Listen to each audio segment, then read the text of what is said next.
अत्यंत कोपः कटुका च वाणी दरिद्रता च सुजने सुबैरम नीच प्रसंगा कुलहीन सेवा चिन्हानि देहि नरक स्थितानाम। यही श्लोक था ना कि जिसकी जिंदगी में 6 चीजें होती उसके घर में नरक बन जाता है।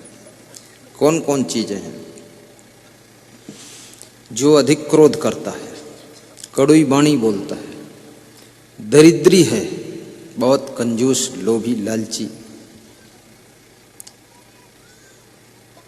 आत्मी जनों से बैर करता है, भाइयों से बैर, पत्नी से बैर, पति से बैर, बेटों से बैर, बाप से बैर, ऐसे लोगों की जिंदगी नरक बनती है। और नीच प्रसंगा, जो भ्रष्ट लोगों की नीचों की संगत करता है, गलत लोगों के संग में बैठता है, उस व्यक्ति की जिंदगी भी नरक बनेगी। कुलहीन सेवा, और जिनके आचरणहीन लोग हैं उनकी जो सेवा करता है, चरित्रहीनों की, भ्रष्ट लोगों की, उसका जिंदगी भी नरक बनेगा। क्योंकि उससे तुम सीखोगे क्या? खुद ही भ्रष्ट है, तुमको क्या सिखाएगा? इसलिए हमेशा सेवा भी उसकी करो। कबीर साहब कहते पूरा साहिब से ये सब विद पूरा हुए, ओछे से नेह लगाए कि मूल हुआ वही खोए। जो साधना में पूर्ण है, भक्ति में पूर्ण है, वैराग्य में पूर्ण है, त्याग तप में पूर्ण है, उनकी सेवा कीजिए। अधकचरे से प्रेम जोड़ोगे तो जितनी श्रद्धा है वो भी उसके कुकर्म को देखकर खत्म हो जाएगी।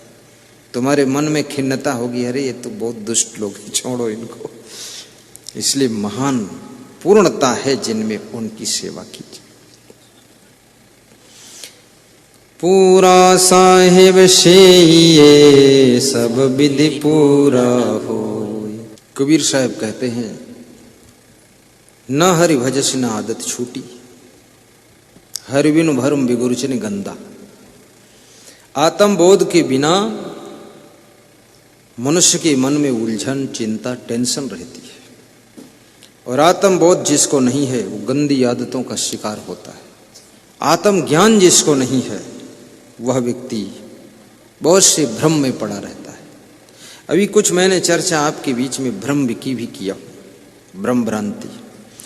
ये भूत प्रेत चुड़ैल मरही मसान नटवीर खबीस जिंद परिंद ओझा बेगा नाउत जंतर मंतर तंत्र टोना टंबर जादू साढ़े साथी शनिश्चर मंगल टेढ़ा सीधा शकुन अपशकुन सब भ्रम है, ढकोसला है। मैं एक गांव में गया, पधरौनी, छत्तीसगढ़ में ही। तो लोग बोले कि हमारे घर में कोई कंकड़ पत्थर फेंकता है रात में, हम बहुत साल से सो नहीं पाए, सब कुछ करके देख लिया। तो मैंने कहा आज मैं कुछ कर देता हूँ, मैं तो जानता हूँ कैसे, कौन फेंकेगा रात भर पत्थर कंकड़। तो मैं चावल मंगाया उनसे, उसमें मंत्र पढ़ दिया, गुरु मंत्र, और पूरे घर में चावल छिड़कवा दिया। सवेरे आए, बोले कि आज बिल्कुल शांति रही, कोई पत्थर गिरा नहीं आज। अब मैं खुद सोचता हूँ वो चावल छिड़कने से और गुरुमंत्र बोलने से वहां पत्थर गिरना बंद हो गया। ये कौन अला बला पत्थर फेंक रही थी? कुछ भी नहीं है, खाली भ्रम है। और पास पड़ोस का कोई आदमी होगा दुष्ट प्रकृति का, वो अपनी छत से 2 4 10 पत्थर फेंक देता होगा रोज। तो वो भी शायद पधरौनी में आया होगा, तो मंत्र पढ़ा तो वो डर गया होगा। वो सोचता होगा गुरुदेव का मंत्र है, अगर फेंका तो कहीं ऐसा ना हो जो उलटवासी हो जाए, तो डर के मारे फेंका नहीं होगा। उनको भ्रम हो गया कि गुरुदेव ने बड़ी बाजी मार दी। बाजी बाजी कुछ नहीं, वो पड़ोसी डर गया तुम्हारा। ये सब भ्रम ढकोसला है। लेकिन इतना याद रखना कि महान पुरुषों का आशीर्वाद भी होता है, उनकी कृपा भी होती है। और अगर सच्चे मन से तुम भक्ति कर रहे हो तो आपको सफलता जरूर मिलेगी और मनोकामनाएं भी आपकी पूरी होंगी। और भक्ति केवल गुरु की ही नहीं, देश भक्ति भी कीजिए, और गौ माता की भी भक्ति कीजिए, और जननी माता की भी भक्ति करो, पिताजी की भी भक्ति करो। पितृभक्ति, गुरु भक्ति, मातृभक्ति और देशभक्ति। देश के प्रति भी प्रेम होना चाहिए। ये देश भक्त बनो, गुरु भक्त बनो, और गाय की भी सेवा करो। गौ को हिंदुओं ने माता माना है, माता माना कि नहीं माना? मैं पूछता हूं हिंदुओं से, गाय तुम्हारी माता है तो भैंस कौन है तुम्हारी? तो हंसने लग जाते हैं कि भैंस क्या है, कुछ नहीं है। तो मैंने कहा तुमको पता नहीं है, भैंस तुम्हारी नानी है, गाय माता है, ये उससे बड़ी है। फिर मैं पूछता हूं ये बकरी कौन है? तो फिर नहीं बोल पाते। मैंने कहा ये सिस्टर है। तो ये मुर्गी मुर्गा कौन है? ये सब नाती नतनुन है। अब गाय के साथ तो रिश्ता जोड़ा माता का, लेकिन भैंस के साथ कोई रिश्ता नहीं, भैंस से कोई प्रेम नहीं। और मुस्लिम भाई तो कोई रिश्ता जोड़ता ही नहीं। जिसको तुम माता कहते हो उसको वो खाता है। अब न जाने क्यों खाता है। और फिर मुस्लिम भाई भी दया की बात करता है, कहता है बिस्मिल्लाह रहमान रहीम, कि रहम करने वाला रहमान वो बिस्मिल्लाह है। अल्लाह रहम करता है, और अल्लाह रहम करता है, अल्लाह को मानने वाले बेरहम करते हैं। और फिर ये मुस्लिम भाई कहता है कि जर्रे जर्रे में खुदा है, और हिंदू भाई कहते हैं कि कण कण में राम है। और जर्रे जर्रे में खुदा है तो क्या भैंस भैंसा खुदा से जुदा है? वो तो बहुत बड़ा जर्रा है, उसमें तो बहुत बड़ा खुदा है। तो भैंस काटोगे खुदा कट जाएगा, गाय काटोगे खुदा कट जाएगा। अब गाय को पकाओगे तो खुदा पक जाएगा, अब गाय को मुंह में चबाओगे तो खुदा चबा जाएगा, अब उसको चबा के पेट में ले जाओगे तो खुदा तो पेट में पहुंच गया। तो अल्लाह इल्लल्लाह फिर किससे करोगे? फिर जो खाया हो उसको उगिल दिया कर दो। क्या फालतू, कोई धर्म वर्म विवेक नहीं लोगों के पास, उल्टम पलटम झुट्ठम झुट्ठम मानते रहते। हिंदू कहते कणकण में राम है, तो कणकण में राम है तो क्या अंडा मुर्गा बकरा में राम नहीं, मछली में राम नहीं? वो तो बहुत बड़ा कण है, उसमें भी राम है। अंडा उबालोगे राम उबल जाएगा, अंडा काटोगे राम कट जाएगा, अंडा मुंह में रखकर चबाओगे राम चबा जाएगा, अंडे को पेट में ले जाओ। ये क्या करना चाहते हो? राम की ये हालत कर दी तुमने। और फिर गाते हो सो तुम जानो अंतर्यामी, और पूर्व मोर मनोरथ स्वामी, और राम को मार के खा गए तुम। तो अंतर्यामी क्या जानेंगे? अंतर्यामी को ही निपटा दिया तुमने। अब कैसे कर सकते हैं? फिर कहते हैं ईश्वर अल्लाह तेरे नाम, सबको सम्मत दे भगवान, रघुपति रघुवर राजा राम, शाम हुई तो 200 ग्राम, पता न पावे सीताराम, नाम हमारा गंगा राम। ऐसे चोर लोग, झूठी बात, फालतू ज्ञान, इसमें कौन सा ज्ञान है? सच में देखा जाए तो जितना आज आदमी के टुकड़े टुकड़े हो गए, कोई हिंदू हो गया, कोई मुसलमान हो गया। अब मुसलमान की सोच भी इतनी छोटी हो गई है कि पूरा देश को मुसलमान बना देना है, हिंदू रहना ही नहीं चाहिए। और हिंदू की सोच है कि हिंदू को मिटने नहीं दूंगा। उधर क्रिश्चियन की सोच है हिंदू को क्रिश्चियन बना दूंगा। क्रिश्चियन कहता है हिंदू को क्रिश्चियन बना दूंगा, मुस्लिम कहता है हिंदू को मुस्लिम बना दूंगा। अब हिंदू क्या करे? हिंदू रहेगा कहाँ, बचेगा कहाँ? एक ही देश है जो हिंदू देश रह गया, ये बाकी तो सब खत्म। नेपाल भी हिंदू राष्ट्र था, वहां भी सब गड़बड़ है। बर्मा देश हिंदू, अफगानिस्तान में हिंदू, तिब्बत में हिंदू, इंडोनेशिया में हिंदू, सब हिंदू था, वो सब मुस्लिम हो गया, क्रिश्चियन हो गया। अब हिंदू यही थोड़ा बचा है। अब हिंदू को कौन बचाएगा? जय हिंद और जय जवान, जय किसान, जय महान और जय हिंद, मरे हुए जिंद, जय हिंद। तो ये अब बड़ी मुश्किलें खड़ी। फिर ये भी कहते हैं हम सब भाई भाई हैं। हम सब भाई भाई हैं तो ये लफड़ाबाजी क्यों है, ये चक्करबाजी क्यों है? भाई भाई हो तो फिर बस शांत रहो, फिर क्या उसमें चक्कर है? और ये भी याद रखना, सारे मुसलमान हो जाए तो भी शांति नहीं पाएंगे, फिर आपस में लड़ेंगे मरेंगे। और पूरी दुनिया हिंदू हो जाए तो भी शांति नहीं मिलेगी, क्योंकि जब पति पत्नी लड़ रहे हैं तो हिंदू की बात ही क्या है? शांति तब मिलेगी जब सत्संगी बन जाओगे, ज्ञान हो जाएगा, भक्ति दिल में आ जाएगी, संतोष आएगा, तब आपको शांति की प्राप्ति हो जाएगी। आपके मन में शांति आए ऐसी मैं शुभकामना करता हूं और आपको बहुत धन्यवाद देता हूं। और किसी एक कार्य में अटके भटके मत रहना, कार्यों को बड़ी तेजी से प्रगति की ओर ले जाइए और कहीं एक जगह बंद करके बैठ मत जाना। आज आपके लिए थोड़ा उन्नति की बात 2 मिनट में बता रहा हूं। गुरु शिष्य राह में जा रहे थे, शाम हो गई, पास में किसी का घर था तो उसके घर तरफ गए। घर मालिक ने देखा तो कहा, बाबा साहिब बंदगी राम राम, आइए। पानी पिलाया, शाम को भोजन खिलाया, वहीं सो गए। पूछा तुम करते क्या हो? बताया कि एक भैंस है, उसी से सब गुजारा हो जाता। बोले बाकी ये खेत किसका? बोले 12 एकड़ खेत अपना है, पर मैं खेती करता नहीं क्योंकि मैं एक भैंस में संतुष्ट हूं।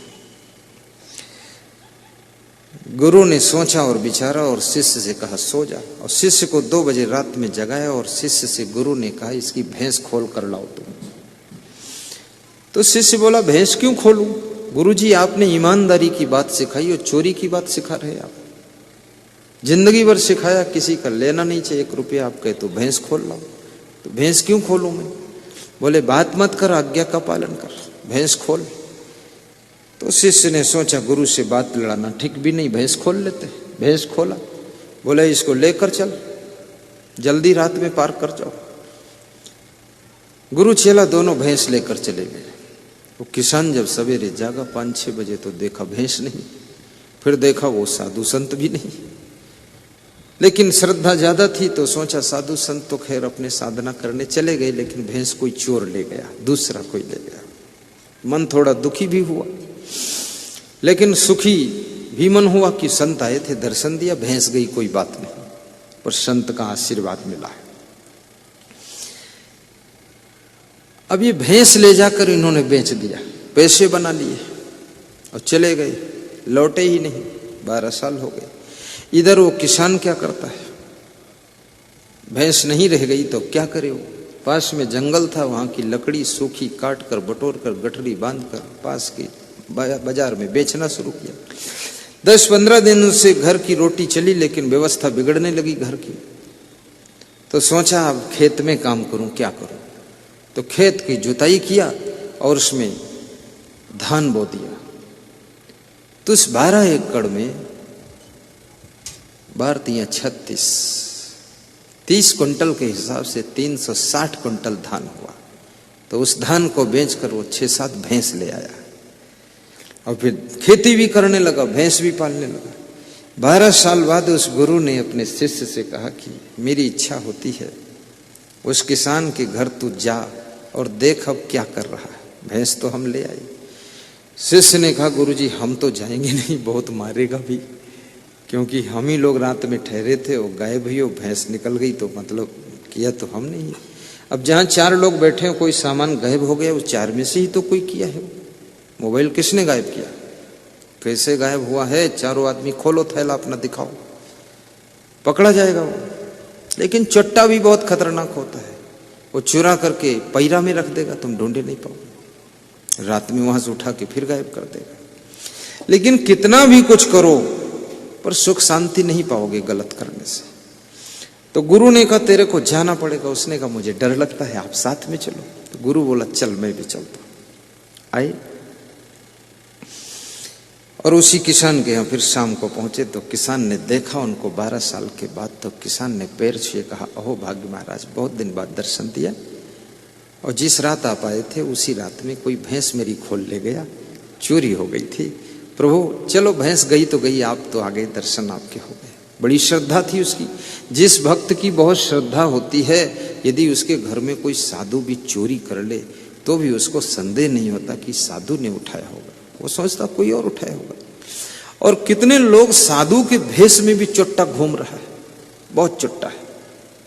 इसलिए मैं कहूंगा इन कपड़ों को देख करके अंदर घुसा के मत बिठाना, नहीं तो गलती करेगा तो तुम्हारी श्रद्धा हमसे भी टूट जाएगी। तुम सोचोगे ये सब ऐसे ही होते बेकार लोग। फूट ठीक से अंदर तो ऐसे किसी को घुसाना भी नहीं चाहिए, वहां जरूरत के अंदर में। हमसे कोई कहता अंदर चलो, मैं नहीं जाऊंगा अंदर। बोले एक नजर डाल दो, हमने कहा सब दूर से नजर डाल दिया मैंने, यहीं से झांक लेता। और मैं किसी के घर में कचर पचर में रहता भी नहीं, अलग रहो, बात खत्म, झंझट खत्म। जब पधरौनी जाएंगे तब चरण रख देंगे, 2 मिनट हो गया बस, ठीक, भगत के सामने। तो वहां वो किसान नाराज नहीं होगा, क्यों? श्रद्धा बहुत ज्यादा थी। उसने कहा आओ प्रभु रात ठहरो, आपकी कृपा से सब ठीक हो गया है। बोले क्या ठीक हुआ? जब भैंस तेरी चली गई चोरी में तब किया क्या तूने? बोले 10-15 दिन तो जंगल की लकड़ी काट कर बेचा, लेकिन परिवार की व्यवस्था बिगड़ गई, दुख हुआ। तो फिर मैंने जो है खेत 12 एकड़ पड़ा था, इसमें धान बो दिया, और धान बोया 360 कुंटल धान हुआ। तो 4-6-10 भैंस भी लाया हूं। अब खेती 12 साल से मैं कर रहा हूं। अगर भैंस चोरी न जाती तो मैं खेती नहीं करता, इतना बड़ा आदमी नहीं बन पाता।